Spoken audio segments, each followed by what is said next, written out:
Hi, my name's Cameron Carlson with AnimeLocation.tv. I'm here at Matsuricon 2025 with Miss Mallorie Rodak. Hello, hi everyone. I almost gave you my mic because I'm so used to passing the mic.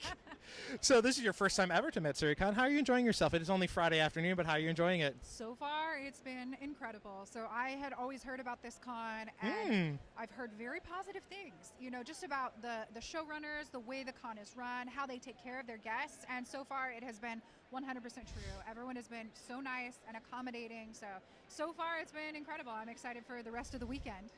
Awesome sauce. So the big news is that you are Free Ren, and it's getting a second season. As the lead character of Free Ren, do you have a different mindset when going into this voicing her as the main character this time around? Wow. We got kind of lulled into the whole, it's cute, it's cuddly, it's wholesome, and then ooh, we get pretty good part way through the first season. Yes, she's a very complex character. There's these moments where she shows how truly powerful she is, and then there's moments where she's like very silly and sleepy, and I love just how dynamic the character can be in that sense. So I know a little bit of what's to happen in season 2 because I've read some of the manga. Okay. So no spoilers or anything, but let me tell you, it's going to be great. There are some fantastic new characters that are going to be introduced. Stakes are going to be raised, but hopefully we still get some of that cozy vibe that we know and love about the show too.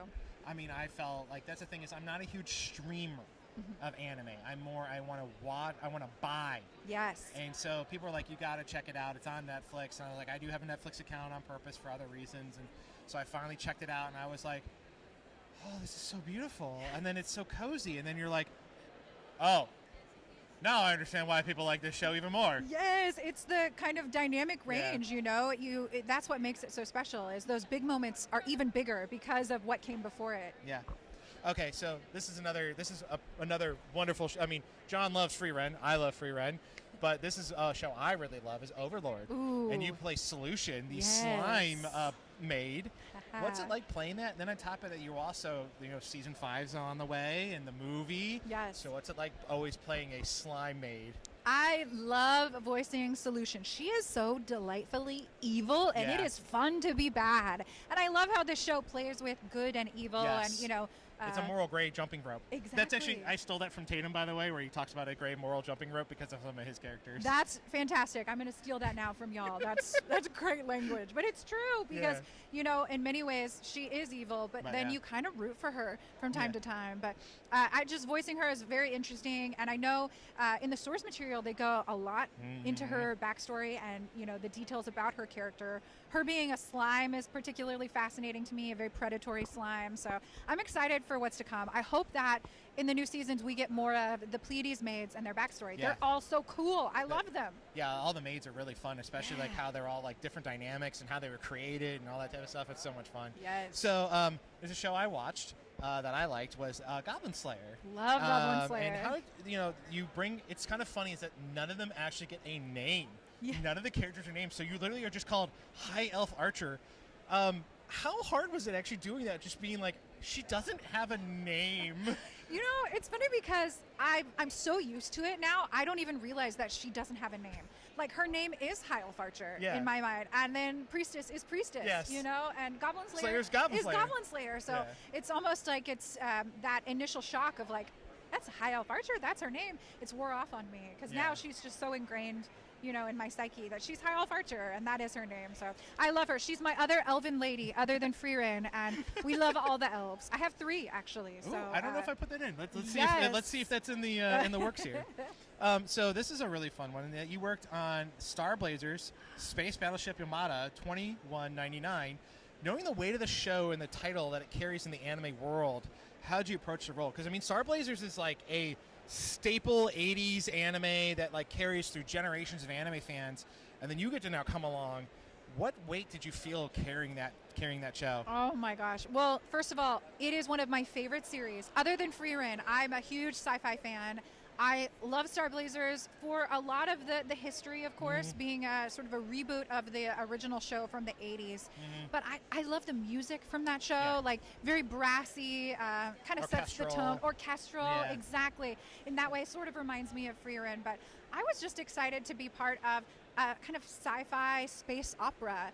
And it's a great great series. I wish more people here in the U.S. watched it as much as they watch it in Japan. Because in Japan, it's very popular. Not as popular here in the U.S., but still a really great show. So watch it if you haven't. Actually, we have a really personal connection, me and John, as our dearly beloved friend that has passed away, Miss Jan Scott Frazier, was actually one of the people who worked on Star Blazers in Japan as one of the very first American English-speaking people working on the show back in the 80s and 90s. That's amazing. Yeah, and we love Jan, and we, unfortunately Jan has departed us, and we send nothing but love to their family. I'm sorry to hear that. Yeah. So now you worked on another title called Higurashi When They Cry, GOU. Yes. Whose original run was legendary for its breaking the anime tropes and storytelling.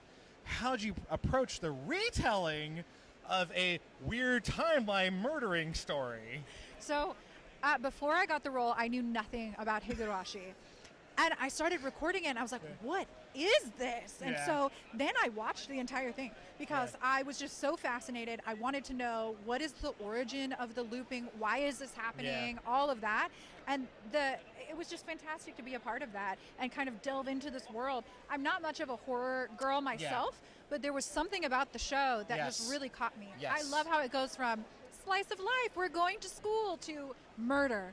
It was pretty cool. So I grew up in the era of the original, and there was always the meme on the internet, if you can't spell laughter without slaughter. Oh my gosh. Because of the maniacal slaughtering and laughing at the same time. That tracks. We always, the old school me is just laughing at my 20-year-old self about Higurashi, the original, When They Cry.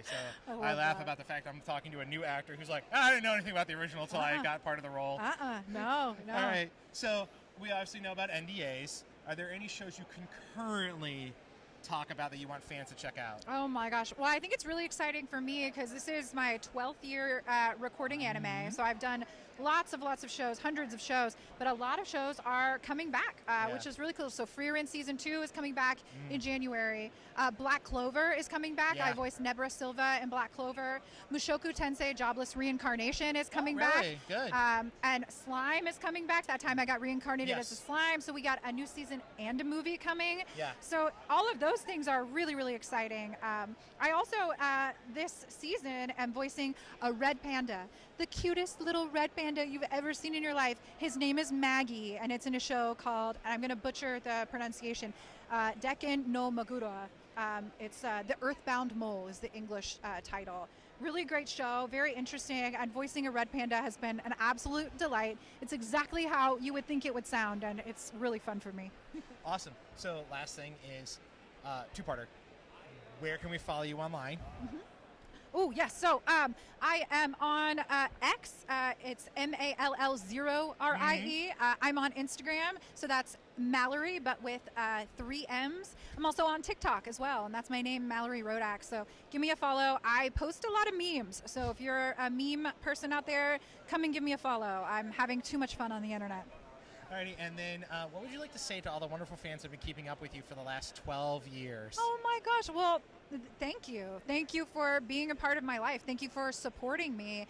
Just being here at a con like Matsuricon and having fans come up to me and tell me how much the shows have impacted their lives, it's such a fulfilling thing to do. I'm so grateful that I get to come out here and meet people like you and have these conversations. It's amazing. So thank you so much for your support throughout my entire career. I appreciate it. Thank you, Mallorie. It was wonderful meeting you for the first time. Thank you so much. You too. Thank you.